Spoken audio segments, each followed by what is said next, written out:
Testing. Let me make sure that I have my stream up on my other end so that way I can actually see chat this time. Because last time I had the other one blocking my view, so we're gonna go and get that up.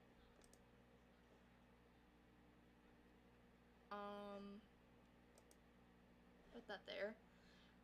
Welcome, Beep Boop. Yo, first one in, can't wait. Yeah, I can't wait either. I've been waiting to play this game for a long while. Anyways, let me put this...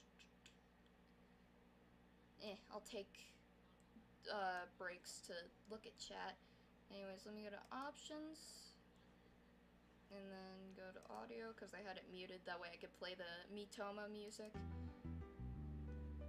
Turn that up just a little bit, because I have... Oh, yeah, that's a bit louder. There we go. Of course, if you want to play this game for yourself, it is in the link. There's a link in the description. So, let's get to it. For those who don't know, this is a dating sim based on Bob Velsip from Spooky Month. And his actual voice actor is in this. Turn the music down just a tiny bit. Alright. The mic is just a bit too quiet. Okay, how about now? Maybe I need to turn it up on my actual mic. Is that okay?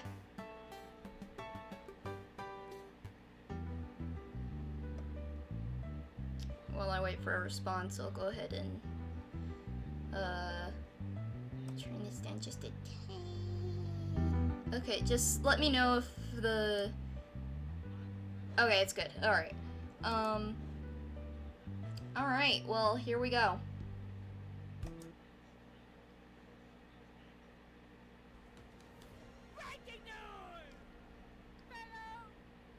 Oh my god.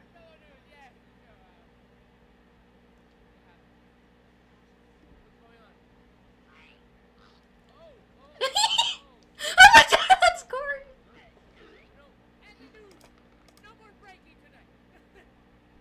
Whoever animated this, you are goated. That was actually really good. Hues of pink and blue dance on the sky as streaks of sunlight peek through the clouds. The moving truck you rented is finally driving off. A few of your boxes left sitting on the sidewalk beside you. Moving alone is no easy task. Wishing you had a friend to help you, you haul the rest of your boxes and set them inside and set them down in a nearby closet. Your new home looks barren, just barely made habitable by the furniture you've managed to drag through the door. Now that your stuff is situated, you're aching for a break.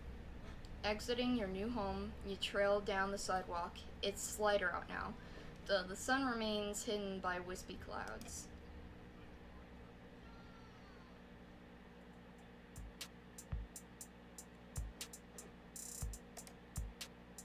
A newspaper lands abruptly at your feet, stopping you in your tracks. It's nearly smudged beyond recognition. Despite the weathered state of the page, you attempt to read it. On January 2nd, yet another person was declared missing. Eyewitnesses report the individual having last been seen at the newly reopened family restaurant. Missing? Before you have time to finish reading the concerning headline, an autumn breeze sweeps it away, the cold air nipping fiercely at your skin. You can't help but shiver at the sensation. Maybe it would have been smart to wear an actual coat today. Your walk continues, albeit with a quickened pace thanks to the newly gained information. The quiet doesn't last long, as you hear a faint rumbling of a car engine steadily growing louder.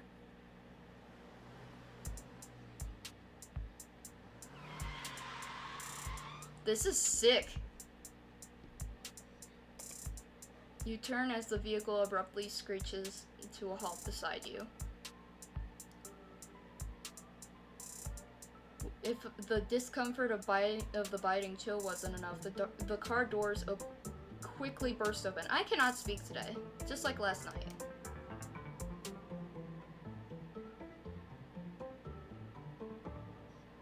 Two police officers get out of the vehicle, chattering amongst themselves as they approach you. Great. Once the officers come closer, it becomes apparent that neither of them wear a badge. Their bare-bones blue uniforms at least help to distinguish them from normal citizens. Excuse me. I've got some questions to ask. Oh yeah, I forgot I enabled the voice acting. That's okay. I can act for myself. To call this sudden would be an understatement. Is this about the time you stole a candy bar? You were just a kid. Yeah, is there something you need? What do you know about the disappearances in this town? You're not a kidnapper, are you? Damn. The officer's tirade is cut off when their partner, already looking completely fed up with the situation, slaps them on the back of their head. Disappearances? Kidnapper? That was enough to make anyone's heart reach spike. Before the panic sets in too much, the other officer speaks up in a calmer, more soothing voice. Sorry about my partner there. They can get a bit intense around people, especially given everything that's been happening. Is that Corey? It's okay. I guess I would be pretty. Sorry. It's okay. I guess I would be pretty high-strung too, with all that's going on. The cop awkwardly scratches the back of his head. Yeah. And with things being so rough, we have to be extra careful. So, I'm gonna need to see some ID. And make it snappy. Shush. I haven't got my ID. Sorry. Both officers look perplexedly at you. Before their confusion turns to suspicion, you speak again. I just moved here, that's why. I can't give you my... I just moved here, that's why. I can still give you my information. My name is...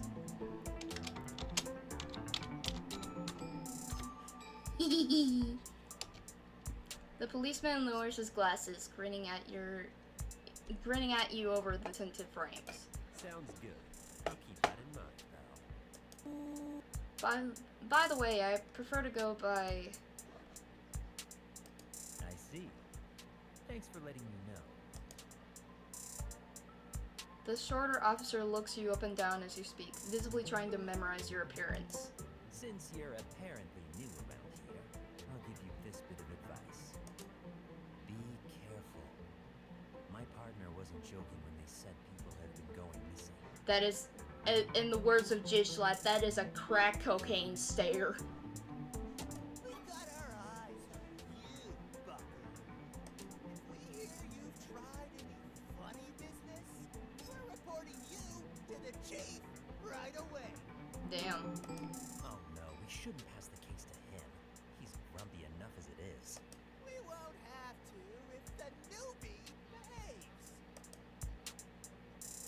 Without another word, the policemen hop back into their vehicle.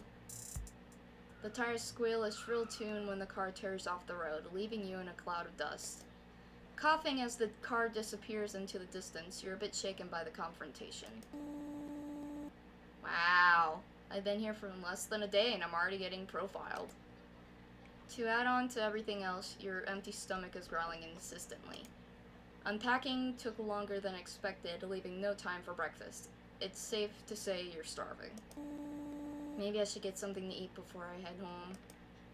Your brow furrows as you wondered what places are open and within walking distance. Oh my god, is that Ed? Ed, what the fuck are you doing here?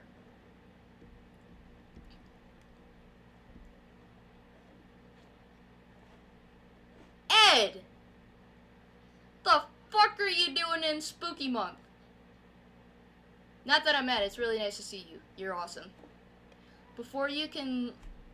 the Ed's World brain rot is real.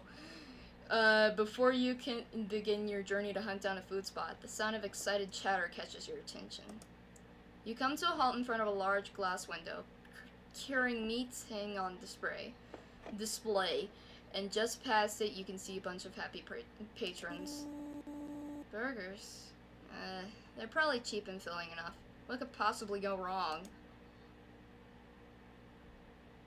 Oh my god, there he is! With renewed enthusiasm, you push the glass door open and a bell jingles cheerfully from above. I am going to check chat real quick. Hi, Big Bang Matt. Sorry I didn't see you in chat yesterday. I was too invested in, yeah, it's Senior Palo. This is a fan-made dating sim of Bob Velsid from Spooky Month. And it actually has his actual voice actor in it, Corey. I don't know how to pronounce his last name for the life of me. Anyways. Upon entering, you're pleasantly greeted with a warm and aromatic atmosphere. Various people sit at the diner, make small talk, enjoying their food. Like clockwork, their chatter is drowned out by a voice calling out from the farther end of the building. Just a minute, please. I'll be with you shortly. Oh my god, there's my man. The light southern accent mixed with his deep tone sounds like butter, savory and smooth. Damn, whoever wrote this was a simp. I'm one to talk. The man it belongs to has a big, toothy grin. It almost seems too big to be genuine. Yet here he stands, happily taking orders and humming a soft tune to himself. A badge is pinned to his chest, proudly displaying his name. Baba Booey. Sorry about that. What can I get for you? His over-the-top smile brings chills down your spine. You ignore it the best you can as you take a moment to properly browse the menu.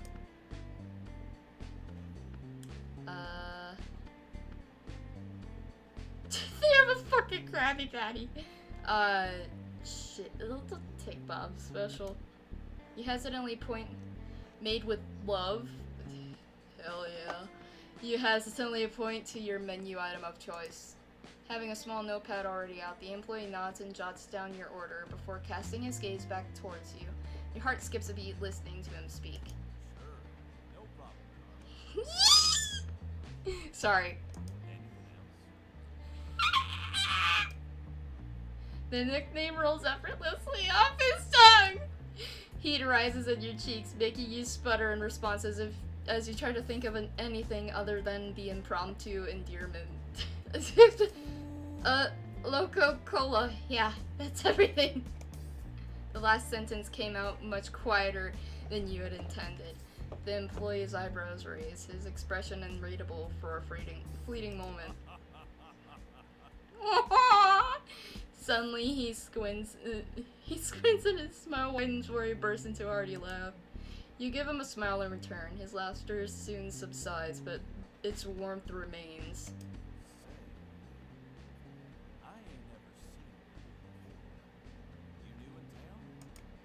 You lean against one of the bar stools, humming to yourself in thought before setting your arms on the cold marble counter. What if I am? have someone around who can shake things up. I'll try not to let you down. Anyway, I got here this morning and I was feeling too lazy to cook, so here I am. Well, nice to meet you. It ain't awful.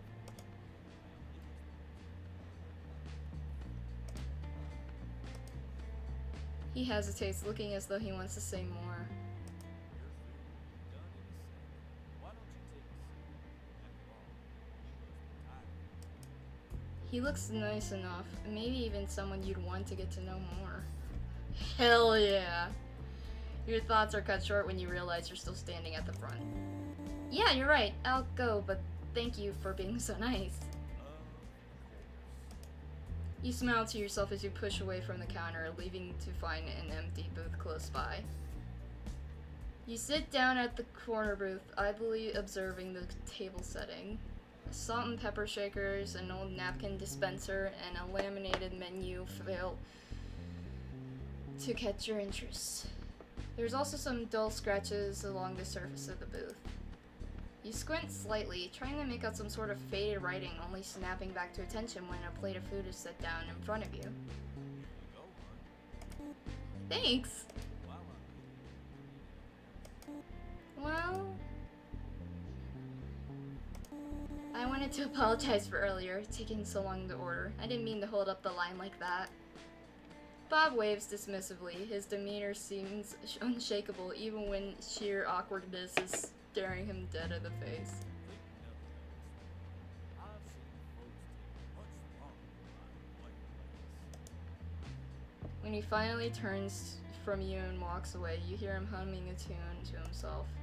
It's unrecognizable to you and barely audible beneath the music playing from the diner speakers. Maybe you'll get a chance to ask him about it soon. With a sigh of resignation, you grab your burger with one hand and check your phone with the other.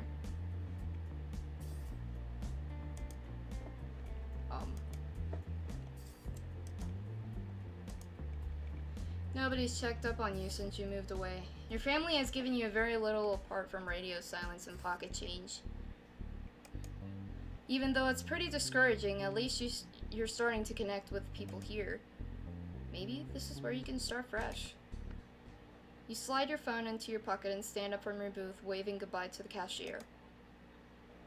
Upon exiting the diner, you're instantly met with a cold gust of wind that spreads goosebumps down your arms. Once you check the time on your phone, the display confirms it to be late afternoon.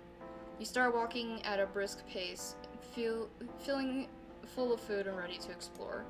Dozens of nondescript stores line the street, none of them capturing your interest. At one point, you even end up passing by the police station and mentally note its location. As you're marching down the sidewalk, you spot a colorful building. Pictures of delicious sweets cover the windows. Beckoned by the call of tantalizing treats, you start approaching the door. Unfortunately, mere seconds before you open it, a group of teens rush out. Oh, it's these fuckers. Bootleg Ed Netties. They slam into you, nearly knocking you to the ground in the process. Heaps of candy spill from their hands and bags. The shortest one recovers first, glaring up at you as his friends frantically salvage their fallen candy. Hey, watch it! Hold on a second. Is that actually Kellen? No, it's Corey. Okay, I thought that was genuinely good. I keep forgetting how good Corey can do Roy.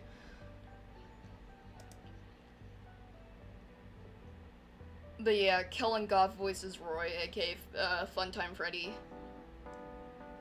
Another boy, this one wearing a beanie, shushes him before politely addressing you. Sorry about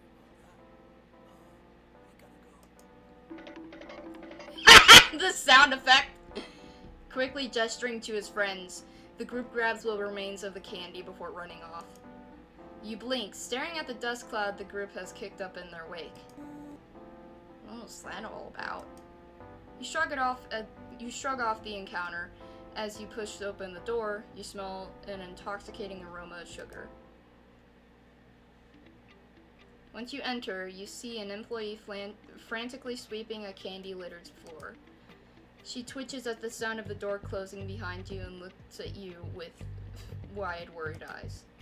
After a moment, she seems to calm down. Welcome to the Candy Club. My name is Kelsey. How may I help you? Okay, hear me out. We need a Kevin dating sim. I love Kevin. Me personally, I love Kevin. Also, let me make sure everything's still up. Okay. Sorry. Nothing else. Okay. Sorry, I was just checking. Do you need any help? This place looks trashed. Oh, no. I'm fine. Silly me, left the store unattended.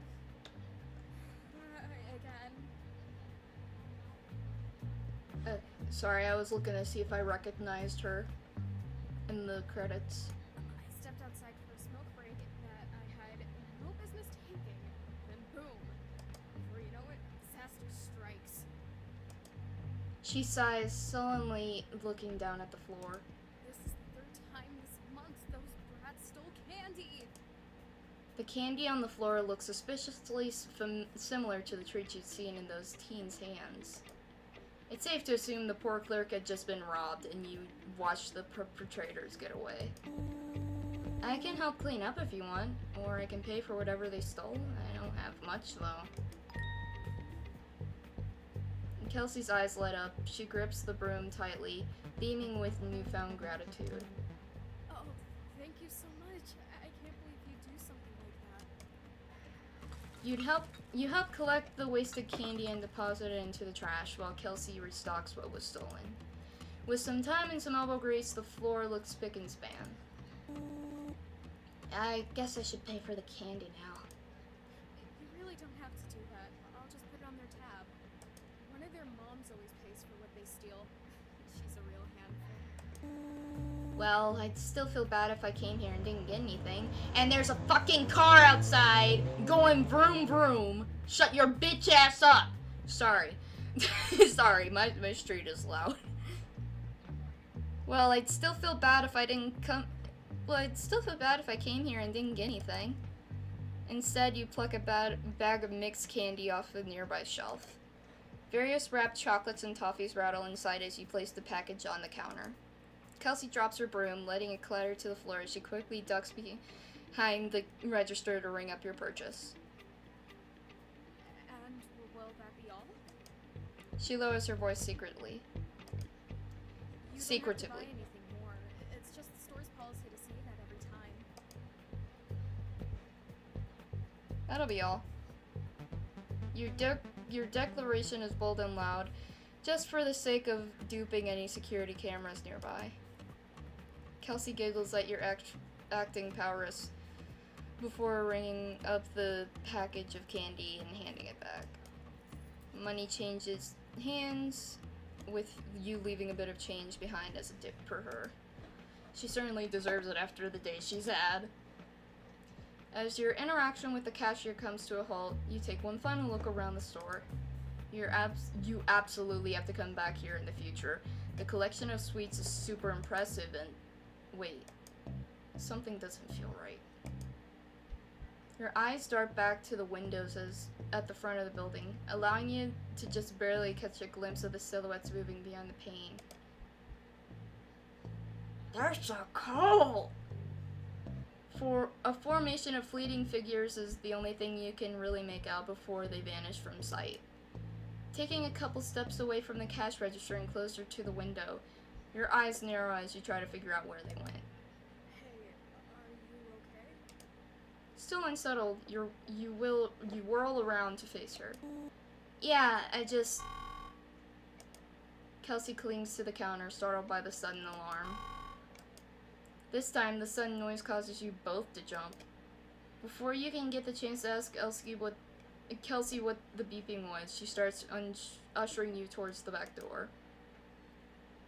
She even goes so far as to snag her previously discarded broom to shoo you away. Hey, what the?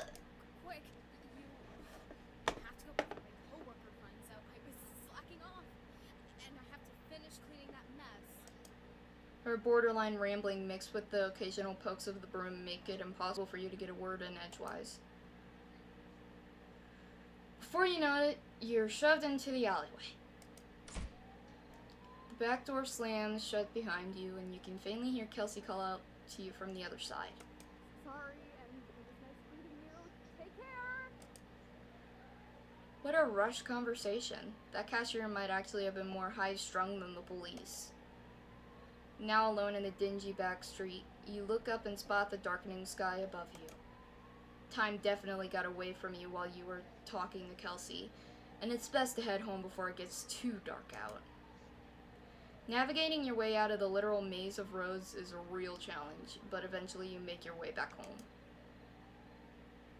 The stars twinkle above you as you stumble inside, drained by the eventful day. With exhaustion at the forefront of your mind, you quickly make your way towards your bed. You're out like a light before your head can hit the pillow. Let me check, make sure everything's going on alright in chat. If it would load.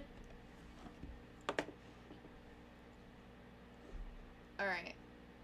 Just making sure I didn't miss anything. But your sleep is by no means a dreamless one. Wait, I remember this part. A vast expanse lays stretched out before you. Grasses and weeds seems to writhe and curl beneath your feet, never slowing, never stopping.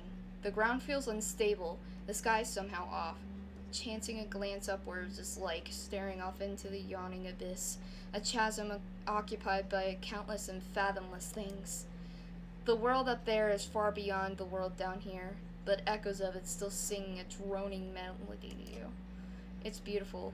A sense of loneliness persists, but you are not alone. Surely not, in a place as large as this. Right? Veiling the ground, a thick fog spreads into the mountains. Where is it coming from? Every gasp for breath is shallow. You're starting to get dizzy. These stars are way different from usual constellations found littering the astral realm. The longer you look at them, the more you realize they're an odd shade of blue. Far beyond wherever you are now, the monolithic mountain range blocks your way. Even if you had a mind to see where this path bleeds, it would take forever to make it anywhere. And who knows what's hiding in those heels. The stars are way different. Oh yeah, okay. That's my bad. The night is peaceful. Your eyes flutter a little. Endless quiet engulfs your senses. The desire to sleep is hard to overcome. Laying down on the soft grass and staring into nothingness is a nice way to go. Go! A cluster of stars above twinkling merrily at your plight. They whisper to one another, giggling and looking at you all the while. You look back at them, determining how you'll respond.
Your conversation seems to stretch on into infinity. Keeping track of your own words becomes a long-forgotten need. The world unravels as you slowly slip away into an impossibly deep sleep.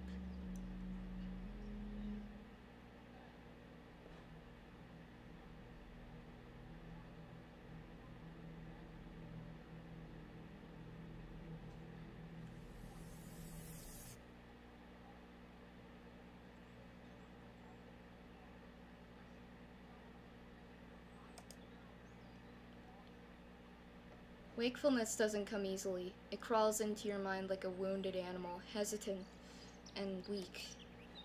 The world around you only appears as blurred shapes and contours before the finer details come back into focus. A bead of sweat runs down your face, burning hot yet feverishly cold. It feels like you're sick, but that can't be right. You were fine before going to bed. Your hands are littered by divots imprinted into your flesh. Judging by the hints of blood beneath your fingernails, this was your own doing. Did you have a nightmare? No need to dwell on that. There are things you need to do today, right? You should get ready to go.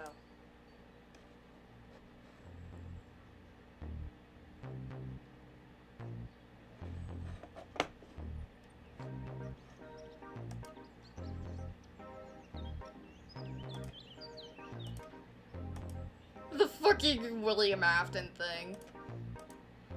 It's just a normal photograph. Why are you focused on this again? No, that's Bob's VA, you dumbass. After you put together the most important pieces of your outfit and gotten your keys, you determine that you're ready to leave. Breakfast can be sorted out later. Sunlight embraces you as you step outside, momentarily blinding you at the same time.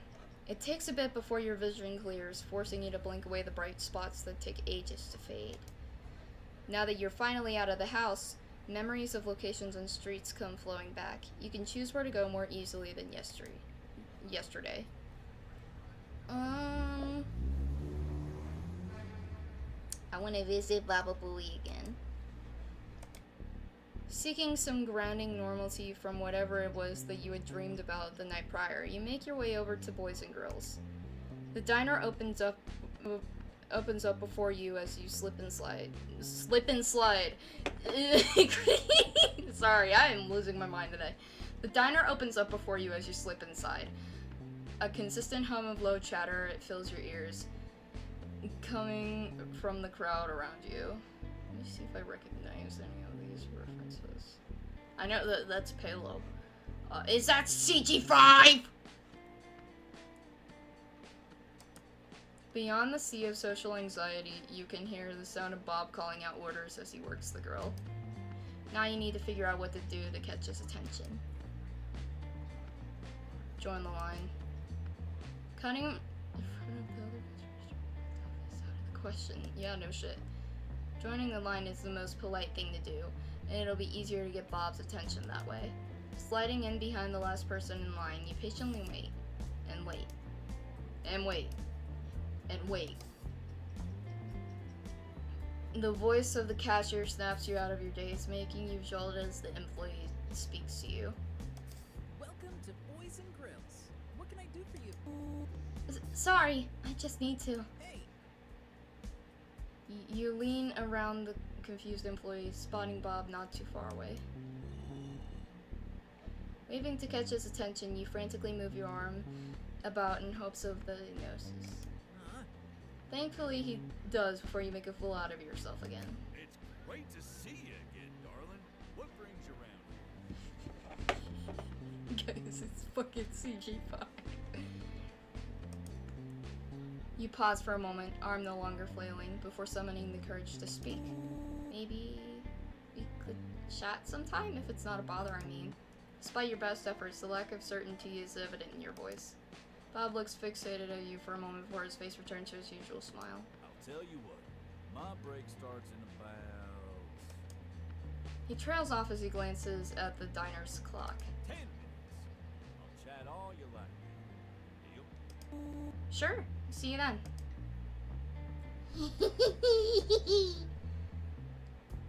Bob returns to his spot by the grill. The time slowly ticks by as you watch the patrons finish their food, then trickle out the door one by one. When about 5 minutes have passed, this people-watching session is interrupted by the approach of an employee. They wear a similar uniform to Bob, but a far different expression on their face. Hey, you've been here for a hot minute. Can I get you anything or show you to a different seat? This booth is usually reserved for families. Oh, sorry, I'm waiting on someone. It won't take long. It should be here in just a few minutes. The employee squints at you for a moment, then they shrug. Sorry trouble then. If you need anything, wave me over and I can take your order.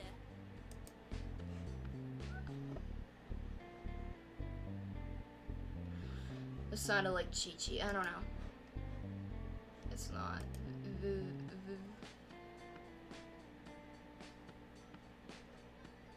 No, it wasn't. Okay, sorry.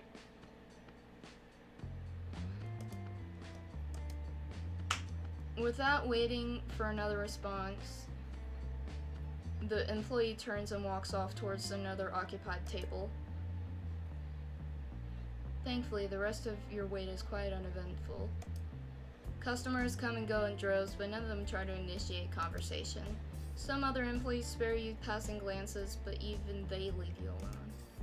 Once enough time has passed, you don't notice a shadow being cast over you until the man responsible for it waves awkwardly to get your attention. Sorry for being late. I hope I didn't make you wait too long. He's so silly, I love him. He waits for your gesture. He waits for you to gesture that he's welcome to sit before he settles into the seat in front of you. The name's Bob, though I bet you could have figured that out by reading my nameplate. He pauses before holding his hand out for you to shake. I mean, this is supposed to be an introduction, right? I'm Cynthia. Nice to meet you. You return the handshake with some amount of vigor, a practice gesture used in quite a past few job interviews. It was never charming enough to land you the gig, but Bob appears more than satisfied by your show of politeness. Pleased to meet you. The name sure suits a face like yours. You trying to get rizzy with me?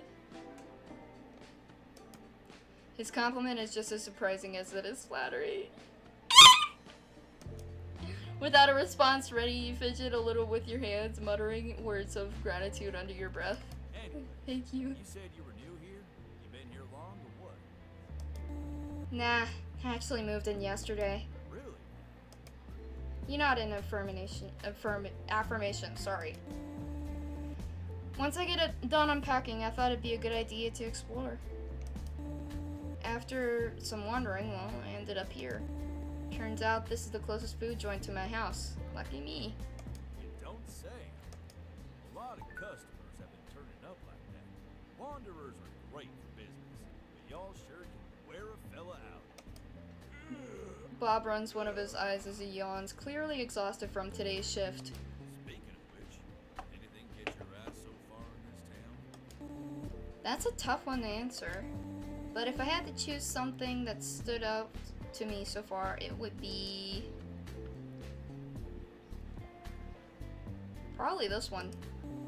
Truth be told, this place left a pretty great first impression. In anticipation of what you're about to say, Bob shifts slightly in his seat. His previous exhaustion seems forgotten as his gaze looks directly onto yours. Is that so? Oh, sure. It's a decent diner with good eats and even better customer service. What more could someone ask for? For a split second, Bob looks confused. When his shoulders slump, the confusion looks closer to disappointment. Just decent? What? It's a compliment. Bend! Hello? And then you have a car. Hello? Is the stream back on? Okay, we're good. After he takes a deep breath to collect himself, he speaks again. Okay. Tell you what. If you promise to keep coming and try more of the food we've got, I'll be sure to hand cook every one of your orders myself. It won't just be decent. It'll be excellent. Guaranteed. Yes, Zaddy. You pause to consider his offer. The intent was never to incite such an eager reaction, but this is a victory either way. A straight-up personal invitation to return more that counts as a win.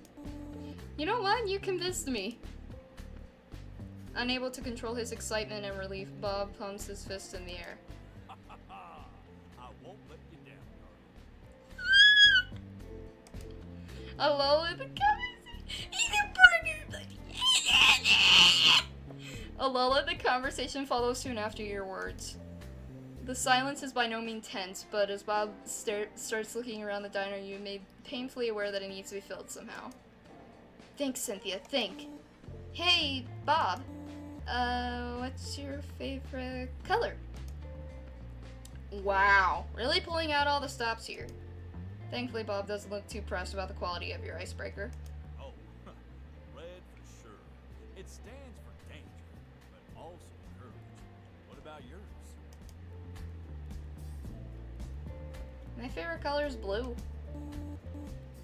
It's actually pretty rare in nature. And did you know that it's the least common color among the foods we eat? For once, Bob started to look a little irritated. His facial expressions practically screams, "I knew that already." It's also said to suppress your appetite.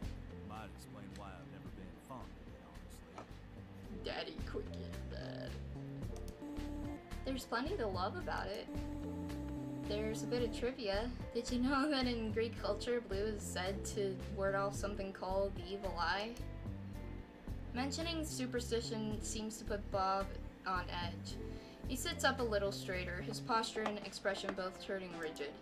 To save some conversation, you try to think of another fact. Some people wear it as a way to protect themselves. It's also a calming color, but you probably already knew that. The look on Bob's face makes it abundantly clear that he either does not know that or disagrees with your statement. Well, aren't you just full of incorrect? He's pulling a girl, what the fuck? Oh, he definitely does not sound happy. Uncomfortable topic spotted. Quick activate phase 2 of damage control. Why is my stream playing on my phone? Stop that!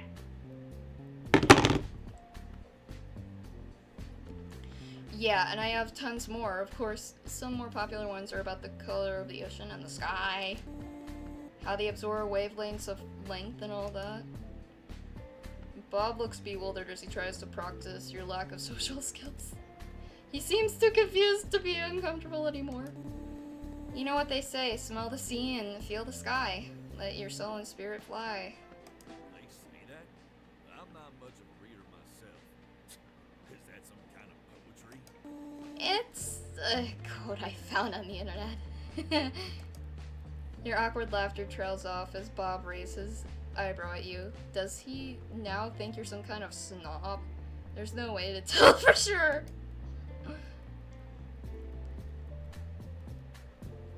Another natural pause forms in the conversation. Perhaps Bob's in awe of your fantastical fun facts, or maybe he's just a bit bored. Either way, he speaks up once more after a beat of silence. Say, what do you think about Halloween? It's personally my favorite holiday. I love it. I love Halloween. The decorations, the costumes, the trick-or-treating, haunted houses, all of that stuff. Bob nods along in a hearty agreement. I'm glad to hear it. Now, if only the rest of the town celebrated it longer. As soon as Halloween's over, these folks get rid of their jack-o'-lanterns and rush to decorate the Christmas tree. Real. I feel that. It's like the decorations disappear as soon as November 1st hits. It's like the Gorilla song says, well, you know, November has come, is gone, no way. Sorry. At least the candy goes on sale the next day. He brightens up again at the mention of candy. Good point. It's the perfect chance to stock up on some sweets, but it's still a shame to skip right to Christmas.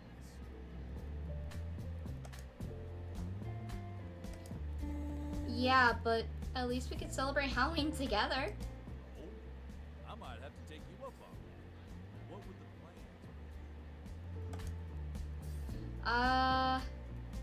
be? Shit. What if we pick out our costumes together? Costumes, you say? Yeah? At the mention of costumes, Bob's smiles fades away. Did you say something wrong? The constant eye contact seems like he's It seems like a sign that he's paying attention, but without a grin, it feels more like he's staring right through you. To help cope with the unease, you had another suggestion. Maybe we could match? In a sudden return to form, he cackles a bit. A big, fat, grown man in a costume. Sure, I doubt there are any costumes my size though. You dumbass, I know exactly what you are. You cannot fool me. We could make you one. Bob seems to be taken by the surprise. What am I gonna be anyways? Frankenstein's monster? Be a wee woo. I'll be a wee woo too. You'll see when Halloween comes up. Alright then. Keep your secrets.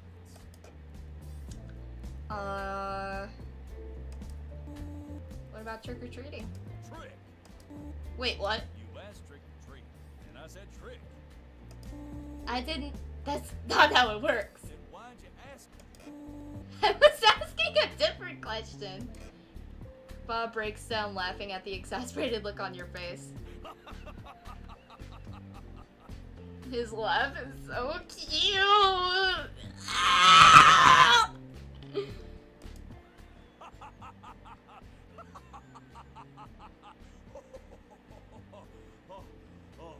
Oh, come on. I couldn't help but mess with you a bit. Jokes aside, Jokes aside, oh right, sorry. Only kids trick or treat here. Unless you like getting weird looks from folks. I've tried. I just noticed the blush. I was paying attention to the text. Once you reach a certain age, you just think you're trying to love. Not with me. Of course, it's been like a year since I last went trick or treating. I was like 17, 18. But I have baby face, so yeah. We could carve pumpkins together and see who can make the spookiest one. I like the challenge. Though my carving skills are unmatched. Yeah, I'm sure your victims could vouch for you. Don't get too cocky. I'm just being honest.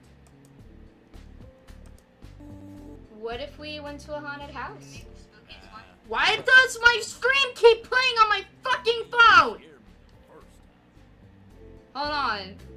No, cause what the fuck is this? I'm not playing it on my phone and then it automatically hold on, Bob. I'm so sorry. Hold on. Bob, I love you. You're my Pookie, but hold on. Okay. But I guess if you need someone to hold your hand, I wouldn't mind going with you. I'm not a baby. If you say so. But I've got to warn you. Them folks behind the haunted house mean serious business. The guy in charge makes it his life's mission to scare the devil out of here. And then some. I told you, man, the devil! Not that it's ever worked on me, but you get the idea. Yeah, I should know, cause you ate his arm! As another lull in the... By the way, I'm not like calling you out or anything, Bob. I love you. I love you with all my heart. I don't care. I don't care if you're a fucking cannibal. You are beautiful. As another lull in the conversation forms, you take a moment to stretch. Having sat down for so long makes your joints creak and groan, but movement is fairly effortless until pain. Without warning, a burning pain rips through your skin on your fingers. You let out a hiss, unthinkingly clenching your hands and reopening them, once forgotten lesions in the process. Ah! You okay? Something wrong with your hands? I just broke up with them like this. You could have told me earlier instead of just sitting there in pain. Here, I've got some bandages to use.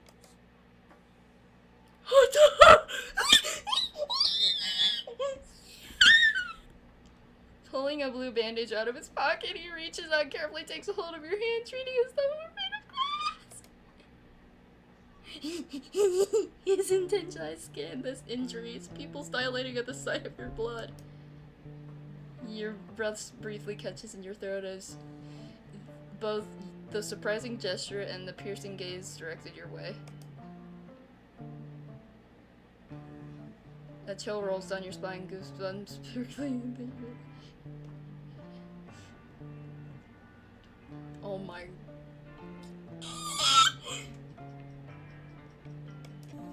Bob! The sound of your voice seems to snap him out of whatever daze he was in. Sorry. I don't mean to make you uncomfortable. Here, take it. You accept the bandage with a nod and put the pressure on, and the words catches. Thankfully, the rest of the words you would heal in no time. That's okay. Hey, thanks for this. I appreciate it. When you smile gratefully at him, the red hue on Bob's face seems to grow even stronger. You're welcome,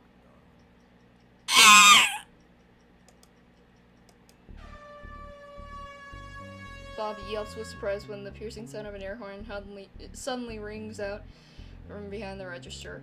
It brutally pierces through your quiet moment, leaving some of the diner's patrons wincing and covering their ears.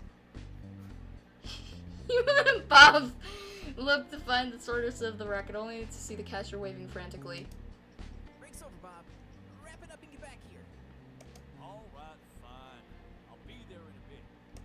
Just turn that damn thing off. He's gonna kill CG5. Bob shakes his head at the employee's interruption before pushing himself up from the seat. Sorry about that. No, it's fine. I've taken up quite a bit of your time anyway. Maybe so, but it ain't bothering me. It's wonderful having someone like you to talk to. Since the feeling is mutual, I'll be sure to stop by more. He laughs before wiping his hands off with his apron. You bet. You're left sitting there when Bob returns to the register and is instantly re-interrogated into the hustle and bustle of the diner. After taking another look around at the diner and noticing the horde of customers, you finally get up from your booth. Bob gives you a final nod of acknowledgement before you make it out of the door.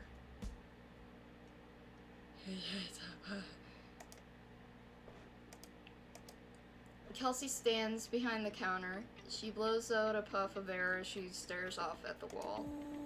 Hiya, how have you been, Kelsey? She perks up when she hears your voice, straightening her posture. Her eyes sparkle as she sees you enter. Oh, nice to see you again. I've been doing okay. Just tending to the shop as usual. Silence rings as you both stare into each other. The conversation needs a topic.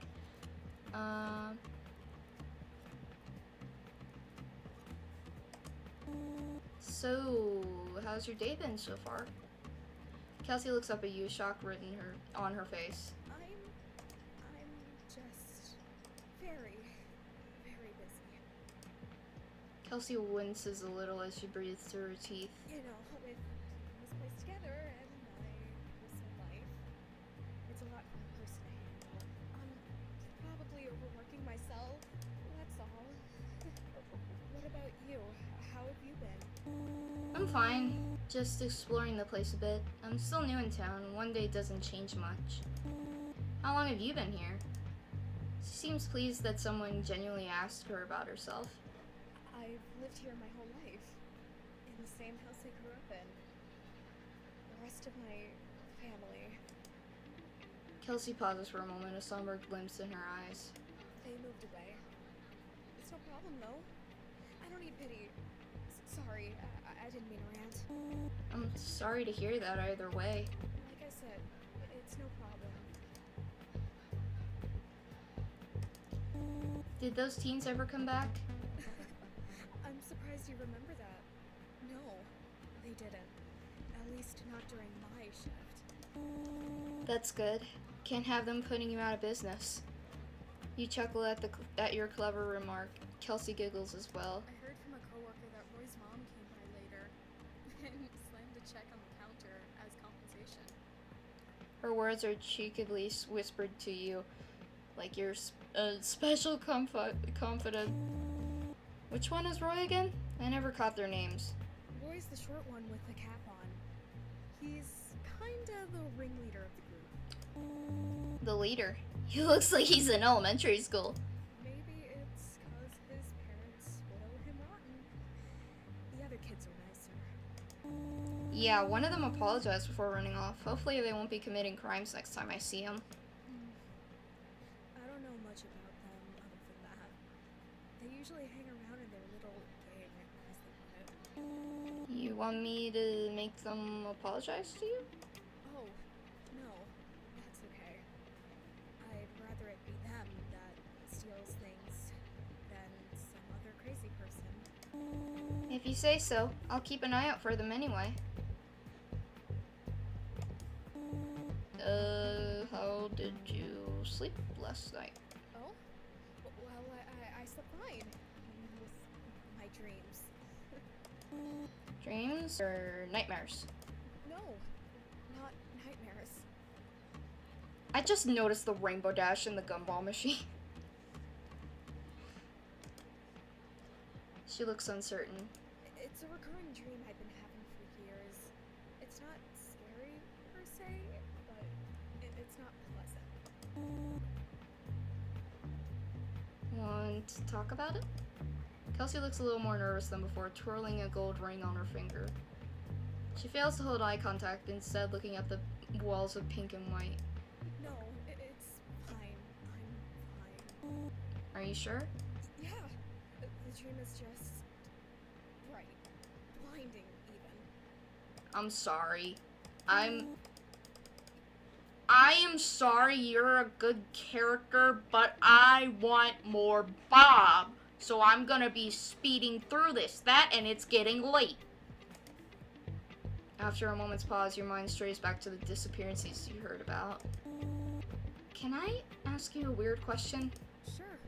What is it? Do you think this town is safe? Kelsey idly tugs a strand of her hair. I don't know what you mean by that. Of course this town is safe. Well, apparently people have gone missing, and I got pulled aside and interrogated by some cops, all because no one knew me.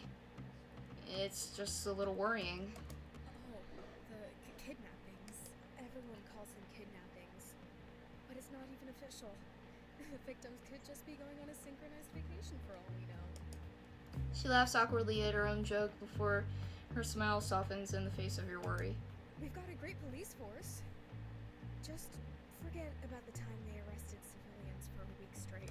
No, that was pretty terrible. Who randomly arrests someone for staying when their store is closed? You rub your neck when you feel the tension in the shop weighing on you. Good thing I didn't move in that week, huh? Thankfully, Kelsey pauses her rant to giggle at your comment. That's a good one. Right. It definitely wasn't a good one. It's hardly even a joke to begin with. Well, maybe it's a good thing you showed up now. She twists the ring on her finger, the tone turning solemn as her gaze drops down to the countertop. It's been a while since, a decent person came to the shop. She looks like she wants to say more, but she doesn't. Now, I'm after Bob. Kelsey pauses, taking a moment to look around the store. When she doesn't see a line behind you, she meets your gaze again. Well, anyway, is there anything I can get you? Anything at all? Good question. I've been meaning to pick up some more stuff from here, but I'm not sure what to choose. That's alright. Here, I'll show you what we have in stock for today.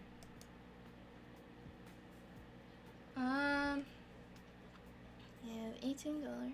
Cringe, it's me! Bugs. Okay, KD's so good it makes you wince. It twitches and stares at you from the inside of the package. Skites taste the rainbow. Gumballs, gumdrops full of sugary goodness. Stoppers, like nuts. Did you chop off Murdoch's balls? No, I'll get the Skittles.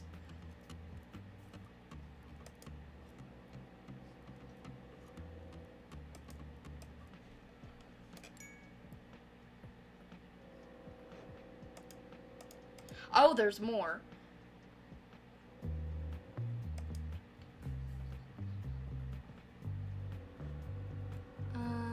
I'll get some chalky too. Why not? That's good. Okay. That'll be it for me. See you later, Kelsey. Take care now. Thanks for stopping by. Nice place. After what you saw through the Candy Club's window yesterday, you figured speaking to those policemen again is a smart idea after all. Being stalked is a good reason to make a report, so hopefully they won't be upset by your intrusion. Sleek, glassy buildings stretched far beyond the quiet street. The tinted windows mirroring yourself and the occasional car roaring past, reflections of dark glass panes. After making a final turn, you notice a familiar police car parked in the front of a tall, dark building with navy blue accent colors. Upon further inspection, there's someone sitting in the back of the vehicle. Whoever cuffed them seemed to have forgotten something or rather someone. As you step closer, the person in the backseat locks eyes with you, their expression full of fear. They look at you like a kicked puppy, silently begging for freedom. Freeing the blonde did cross your mind, but you couldn't risk going to jail so soon. A safer option would be to notify someone at the front. Why do you keep disconnecting? Doesn't even notice you're there. Excuse me. His neck snaps as he turns to